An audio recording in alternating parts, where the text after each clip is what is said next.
Back here in studio with former Marlins president David Samson. What the heck just happened? Baseball. Oh my goodness. What you just witnessed is when a bullpen is going well, everything looks easy. And you have Stanton and Judge do what they do. You're supposed to win those games. When Stanton and Judge homer in the same game, you're going to win 90% of the time. And then Weaver gives it up, which he had not done this entire postseason, first blown save, and that forces Clay Holmes to get back into a position that he did not do very well at this year. And guess what? He ends up making it a series by giving up the 2-run walk-off to David Fry. This is why we love baseball. It's 3-1, and Aaron Judge steps to the plate to face Emmanuel Clase, his first batter. He goes cutter, cutter, cutter, cutter, gone. And now we're tied.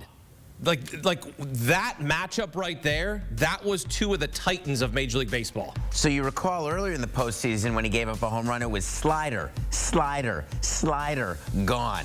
If you're going to beat Clase, you're going to beat his best pitch. He went with the cutter one too many times, quite obviously, but he's not exactly pitching against a schlepper. This is the MVP, Aaron Judge, and it was only a matter of time until he gets going. The last two games he's gotten going. This is a game that you assume when Judge ties it up and then Stanton gives them the lead, that it's over because of what the Yankees have done with that bullpen, which, by the way, has really been a question mark through the course of this season and something that we thought about going into the postseason. Ironically, the Guardians bullpen is what we never gave thought to. You give them an early lead, you're supposed to get the win, but Clase has been anything but locked down this postseason. How about the play from Andres Gimenez? The throw to... It's what he does. Incredible. Platinum Glove winner. There's so many big moments in this game. The Lane Thomas double off the wall to get aboard with 2 outs. John Kenzie Noel comes up, biggest swing of his life. I mean, this is incredible theater, what we just watched. And here's the key for this game. If the Yankees win this game, it's 3-0. Only the Yankees can blow a 3-0 lead. They're going to go forward to the World Series and win the pennant. By winning this game, what the Guardians do is they set themselves up for obviously a Game 4 tomorrow, where that is going to be the difference maker. If the Guardians somehow can ride Gavin Williams and maybe the bullpen, they'll be back. All 4 guys can pitch again tomorrow. But they win tomorrow, you're looking all of a sudden the best 2 out of 3. It's an unbelievable turn of events for a team, the Yankees, who only earlier, like 2 innings earlier in the 8th inning, were already thinking about the pennant.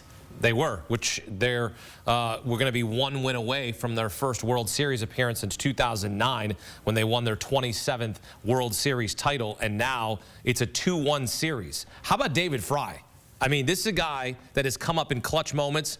As I mentioned, he hit a home run in Game 4 of the ALDS to force a Game 5, and he comes on as a pinch hitter. And then here, I mean, as soon as he hit it, ball game. Like, the fact that he comes up in this spot, that Cleveland gets to the top of their lineup and keeps grinding out at bats, this is huge. Stephen Vogt pulling all the right strings. So Stephen Vogt's been doing this all season long. When you're on the bench for the Guardians, you know you're going to play. You're going to have an opportunity each game to pinch hit. As opposed to Booney with the Yankees, he basically goes with his 9 guys until today when he finally put in Trevino and sat Wells. Wells did get 1 big pinch hitting appearance and was not able to come through. But the key to the Guardians' success is you've got players who are ready to go.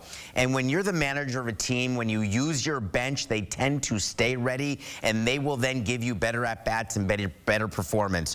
When you're going with just 9 guys, the bench views themselves. They're stealing signs. They're there for cheering. They're not really ready to play because the odds are they're not going to. The Guardians don't have that issue at all. No, they do not, but I will remind you, they were 1 for 11 with runners in scoring position the first 2 games. So sometimes it's just getting back home. Sometimes it's seeing a pitcher that you feel like you can hit, getting another look at a guy like that. When you look at this game from the Yankees' perspective, thought they had it won. Your big boppers go back-to-back. You get a sac fly from Gleyber Torres to make it 5-3, some insurance. And this happens, how do you pick yourself up? Oh, they're going to forget about it within 3 minutes. Here's the key. If you're not, 3 minutes, they already forgot. They're eating the post-game spread. They're going to get ready for Game 4. But this is a takeaway if you're the Yankees.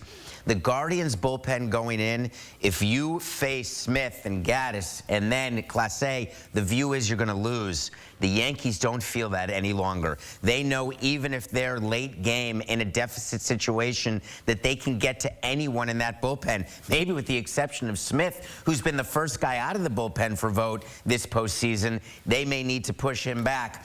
But at the end of the day, the Yankees are fine. They're up 2-1, and in their minds, you know, a sweep would be nice. But in their minds, they're ready to go, and they've got Heel going tomorrow. They feel good about themselves. So you're walking inside the Cleveland clubhouse right now. It's a young team. You got first-year skipper and Stephen Vogt. You're feeling what?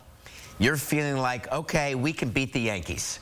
Because you've read all about the AL Central. Nobody beats the Yankees. It's an easy path. Everyone's already giving them the pennant.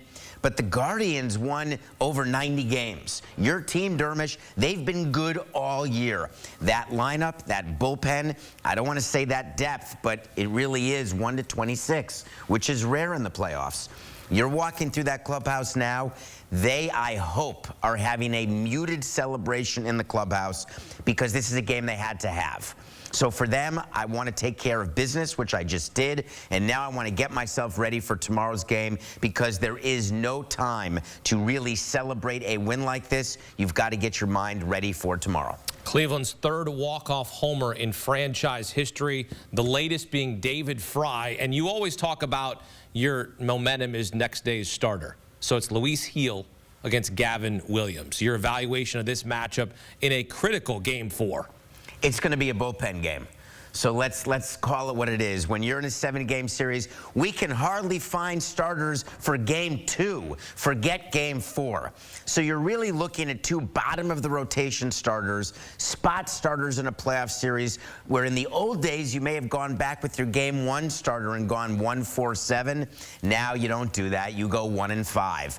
So what each team is hoping for is who can get just into the 4th.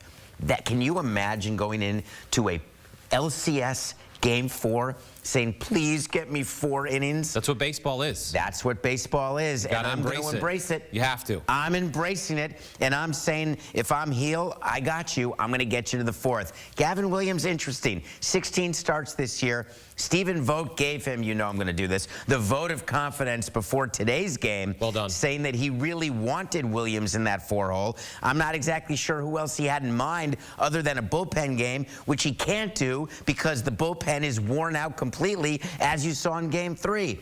So that's the key to tomorrow, is who will last the longest. We shall see, but what a game this was. David Fry with a walk-off blast to give the Guardians a Game 3 victory. You take a look at the Guardians' last 5 postseason games against the Yankees. They had lost 4 in a row. They snapped that with style. But at the end of the day, it's 1 win. But you give yourself life. Game 4, back in Cleveland, Friday night, 8:08 Eastern Time.